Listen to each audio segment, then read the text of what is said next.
Welcome दोस्तों, स्वागत है आपका हमारे यूट्यूब चैनल में। दोस्तों आज की इस वीडियो में हम बात करने वाले हैं बीए सेकेंड ईयर इकोनॉमिक्स के फर्स्ट पेपर के एक इम्पॉर्टेंट क्वेश्चन जो कि है अंतर्राष्ट्रीय व्यापार के अवसर लागत सिद्धांत की मान्यताओं तथा सीमाओं की व्याख्या कीजिए। दोस्तों ये क्वेश्चन जो है काफ़ी इंपॉर्टेंट क्वेश्चन है और प्रीवियस ऐसे एग्जाम्स में कई सालों से पूछा जा रहा है। तो चलिए इस वीडियो को शुरू करते हैं और देख लेते हैं इसका आंसर हम किस प्रकार से लिखेंगे। दोस्तों इस क्वेश्चन के अनुसार हमें इसके सिद्धांत की मान्यताएँ और सीमाओं की व्याख्या करनी है। तो यहाँ पे उत्तर में पढ़ लेते हैं। प्रोफेसर हैवलर ने अंतर्राष्ट्रीय व्यापार का विश्लेषण श्रम लागत के स्थान पर अवसर लागत के आधार पर किया है। अवसर लागत से अभिप्राय एक वस्तु को दूसरी वस्तु से प्रतिस्थापित करने की लागत से है और इसे त्यागे हुए विकल्प के रूप में व्यक्त किया जाता है। दोस्तों प्रोफेसर हैवलर ने अंतर्राष्ट्रीय व्यापार का जो विश्लेषण था उसे श्रम की लागत पर नहीं, यानी कि मजदूरी की लागत पर नहीं, अवसर की लागत पर किया गया। यानी कि अवसर की लागत यानी कितना अवसर हमें प्राप्त है किसी भी वस्तु को त्याग कर किसी वस्तु को लेने के लिए। तो यहाँ पे अवसर लागत से अभिप्राय जो है वह वस्तु को दूसरी वस्तु से प्रतिस्थापित करने से है। यानी कि किसी वस्तु को किसी वस्तु से प्रतिस्थापित कर लीजिए या कोई भी वस्तु है उसके बदले हमें कौन सी वस्तु मिलती है इसके लागत से है और इसे त्यागे हुए विकल्प के रूप में व्यक्त किया जाता है। और इसे जब व्यक्त किया जाता है तो त्यागे हुए विकल्प के रूप में व्यक्त किया जाता है। तो अब चलिए देखते हैं हैबरलर ने असल में क्या कहा है। तो हैबरलर ने जो कहा है विनिमय अनुपात प्रतिस्थापन की सीमांत दर से निर्धारित होती है। यहाँ पे हैबरलर ने कहा है जो विनिमय का अनुपात है, लेन देन का अनुपात है, अगर उसे आप निकालना चाहते हैं और उसे जानना चाहते हैं कि वह किससे निर्धारित होती है तो वह जो है प्रतिस्थापन की सीमांत दर से निर्धारित होती है। यह जो है हैबरलर का कहना है। अर्थात दूसरी वस्तु की एक अतिरिक्त इकाई को प्राप्त करने के लिए एक वस्तु की कितनी इकाइयों का परित्याग किया जा सकता है। मान लीजिए हम विनिमय करते हैं, लेन देन करते हैं, उसमें हमें वस्तुओं का लेन देन ही करना होता है। यानी कि कोई वस्तु देते हैं तो कोई वस्तु बदले में हम लेते हैं। तो यहाँ पे वही बात की जा रही है कि एक अतिरिक्त इकाई को प्राप्त करने के लिए, यानी कि जो हमारे पास नहीं है उस एक अतिरिक्त इकाई को प्राप्त करने के लिए एक वस्तु की कितनी इकाइयों का परित्याग करना पड़ेगा। इस अनुसार जो है अंतर्राष्ट्रीय व्यापार को जो है हैबरलर ने जो है परिभाषित किया था। तो यहाँ पे अवसर लागत जो हमें समझ में आ गया है कि यहाँ पे हम लोग अतिरिक्त इकाई को प्राप्त करने के लिए एक वस्तु की कितनी इकाइयों का परित्याग करना पड़ेगा, यह बात जो है अवसर लागत को जो है परिभाषित करती है। यहाँ पे अवसर लागत की मान्यताएं जो है हैबरलर ने दी हैं, उनके अनुसार क्या है चलिए देख लेते हैं। हैबरलर ने अवसर लागत की वक्र व्याख्या निम्न मान्यताओं के अंतर्गत की है।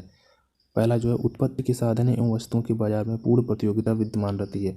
हैबरलर के सिद्धांत जो है जिस मान्यता पर आधारित हैं उन सिद्धांतों में जो है पहला जो है हमारी मान्यता है वो पहला मान्यता यहाँ पे यह है कि उत्पत्ति के साधन यानी जो उत्पत्ति का साधन है एवं वस्तु के बाजार यानी वस्तुओं का जो बाजार है और जो उत्पत्ति का साधन है उसमें पूर्ण प्रतियोगिता है। उसमें कम और ज़्यादा प्रतियोगिता नहीं है, पूरी तरह से पूर्ण है, यानी कि वो प्रतियोगिता जो है पूर्ण प्रतियोगिता विद्यमान रहती है।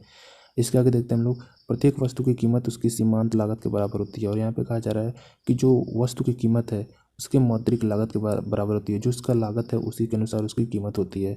किसी भी उत्पत्ति के साधन की इकाइयाँ यदि वे गतिशील एवं प्रतिस्थापित करने योग्य हैं की कीमत प्रत्येक रोजगार उद्योग में समान होती है। यहाँ पे हैबरलर ने कहा है कि किसी भी उत्पत्ति के साधन की इकाइयाँ जो यानी कि कोई भी उत्पत्ति का साधन है उसकी इकाइयाँ अगर गतिशील है और प्रतिस्थापन करने के योग्य यानी कि वो गतिशील है और उसे प्रतिस्थापित किया जा सकता है।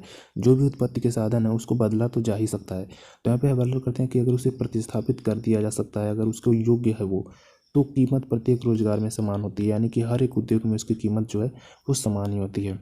इसके आगे हम लोग देखते हैं अगला मान्यता, उत्पत्ति के विभिन्न साधन पूर्ण रोजगार की स्थिति में रहते हैं तथा उत्पत्ति के प्रत्येक साधन की कीमत प्रत्येक प्रयोग में सीमांत उत्पादकता के बराबर होती है। यहाँ पे आगे कह रहे हैं कि जो उत्पत्ति के विभिन्न साधन हैं वो जो है पूर्ण रोजगार की स्थिति में रहते हैं। जो भी उत्पत्ति करने वाले साधन हैं उनको पूर्ण रोजगार मिला रहता है, उनको कम रोजगार नहीं मिला रहता है। तथा उत्पत्ति के प्रत्येक साधन की कीमत प्रत्येक प्रयोग में सीमांत उत्पादकता के बराबर होती है। और इसका कहीं भी उपयोग किया जाए तो इसकी जो कीमत होगी वो प्रत्येक प्रयोग में सीमांत उत्पादकता के बराबर होती है। यह था अगला मान्यता। अब इसके आगे अगला मान्यता देख लेते हैं। दी हुई तकनीकी स्थिति के अंतर्गत उपलब्ध साधनों से वस्तुओं का उत्पादन सर्वाधिक कुशलता से किया जाता है।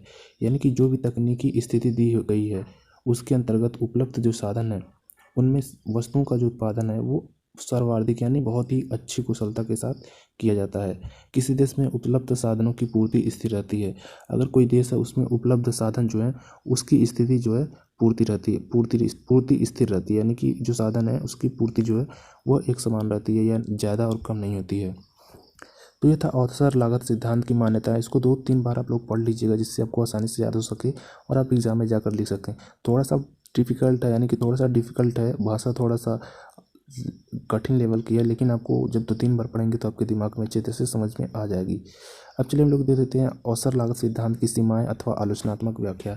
आपको एग्जाम में आलोचनात्मक व्याख्या करके भी इस क्वेश्चन को पूछा जा सकता है कि अवसर लागत के सिद्धांत की आलोचनात्मक व्याख्या कीजिए। उसमें आपको इसकी सीमाएं लिखनी होंगी। तो यहाँ पे हैवर्लर के अवसर लागत सिद्धांत की सीमाएं अथवा आलोचनात्मक व्याख्या निम्न है। इसकी आलोचनात्मक व्याख्या जब हम लोग करते हैं तो किस प्रकार से करेंगे। यहाँ पे जो है पहला दिया गया है कल्याण के लिए अनुपयुक्त। कल्याण के लिए किस प्रकार से अनुपयुक्त है, चलिए देख लेते हैं। वाइनर के अनुसार प्रतिष्ठित अर्थशास्त्रियों की वास्तविक लागत सिद्धांत की तुलना में अवसर लागत की व्याख्या कल्याणकारी नीतियों का मूल्यांकन करने के लिए उपयुक्त नहीं है। वाइनर जो है और वाइनर के अनुसार जो है प्रतिष्ठित अर्थशास्त्रियों की वास्तविक लागत सिद्धांत की तुलना में, यानी कि जो वास्तविक लागत सिद्धांत है उसमें जो है ये अवसर लागत का सिद्धांत जो है कल्याणकारी नीतियों का मूल्यांकन इसके द्वारा नहीं किया जा सकता है। जो भी कल्याणकारी नीतियाँ बनाई जाती हैं, अगर उनका हमें मूल्यांकन करना है कि यह कल्याणकारी है भी या नहीं, तो उसमें जो है वास्तविक लागत सिद्धांत की तुलना में अवसर लागत सिद्धांत की वैल्यू नहीं है। यह जो है अनुपयुक्त है, इसको यूज करने लायक नहीं है। इसकी जगह जो है हम वास्तविक लागत सिद्धांत इस्तेमाल कर सकते हैं।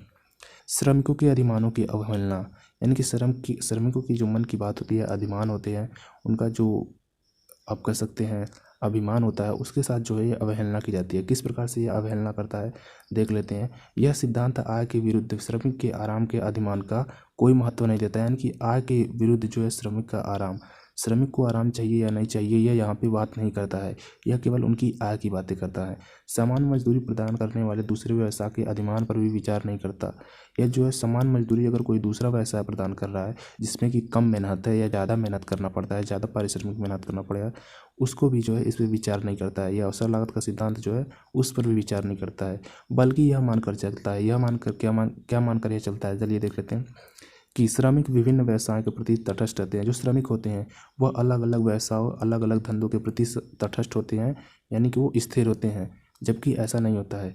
एवं परिश्रमिक पर विचार किए बिना श्रम करने को तैयार रहते हैं और बिना परिश्रम को देखे हुए श्रम करने को तैयार रहते हैं। कोई भी श्रमिक हुआ अगर उसे कमाना है तो वो पहले वहाँ पे परिश्रम को देखता है कि कितना ज़्यादा मुझे परिश्रम करना पड़ेगा, उसके बदले में मुझे कितना पैसा मिलेगा। लेकिन हैवर्लर का जो ये अवसर लागत का सिद्धांत है यह इस बारे में तटस्थ है और कहता है कि इसमें जो है श्रमिक को कोई मतलब नहीं है कि कितना ज़्यादा उसे काम कराया जाएगा, बल्कि उसे पैसे से मतलब है कि उसे अन्य कामों के बदले में उतने पैसे मिल रहे हैं कि नहीं मिल रहे हैं।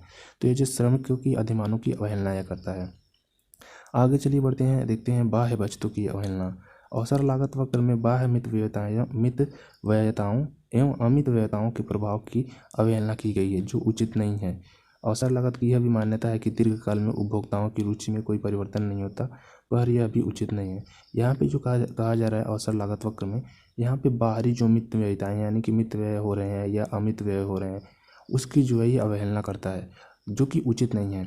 और यह मान्यता जो है वह दीर्घकाल में उपभोक्ताओं की रुचि में कोई परिवर्तन नहीं होता है, पर भी यह उचित नहीं, यानी कि दीर्घकाल में जो ये अवसर लागत मान्यता है वो यह कहता है कि उपभोक्ताओं की रुचि में जो है कोई परिवर्तन नहीं होता है।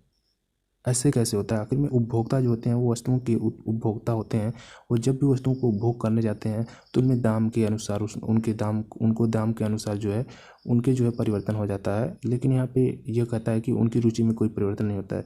जबकि हम लोग अगर सामान्य ज़िंदगी में देखें तो अगर कोई भी उपभोक्ता हुआ, उसे कोई भी वस्तु खरीदनी है, अगर उसके दाम कम है तो वह उसमें ज़्यादा रुचि लेगा, अगर उसकी ज़रूरत का वह सामान है तो। अगर दाम ज़्यादा है तो उसमें ज़्यादा रुचि नहीं लेगा, कम रुचि लेगा। लेकिन ये जो सिद्धांत है अवसर लागत का सिद्धांत है हैवर्लर का, इसमें कहा गया कि उसकी रुचि में कोई परिवर्तन नहीं होता है, चाहे दाम बढ़े या ना बढ़े, उसका रुचि सही रहती है।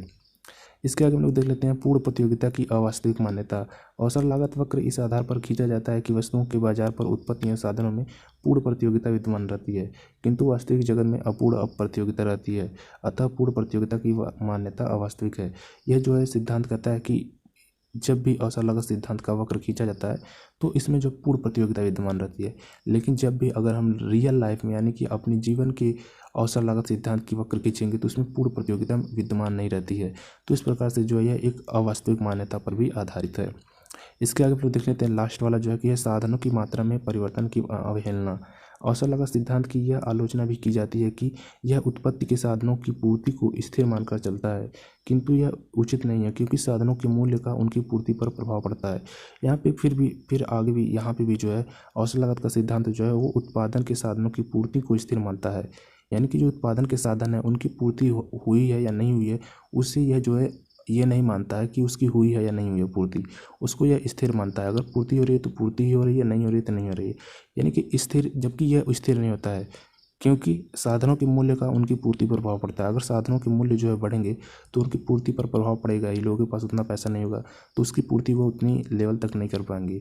लेकिन यह जो सिद्धांत है यह साधनों की मात्रा में परिवर्तन की अवहेलना करता है।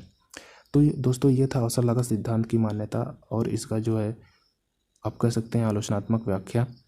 तो उम्मीद करता हूँ आपको ये अच्छी तरह से समझ में आ गया होगा। मिलते हैं आपसे नेक्स्ट वीडियो में, तब तक के लिए आपका वीडियो देखने के लिए धन्यवाद।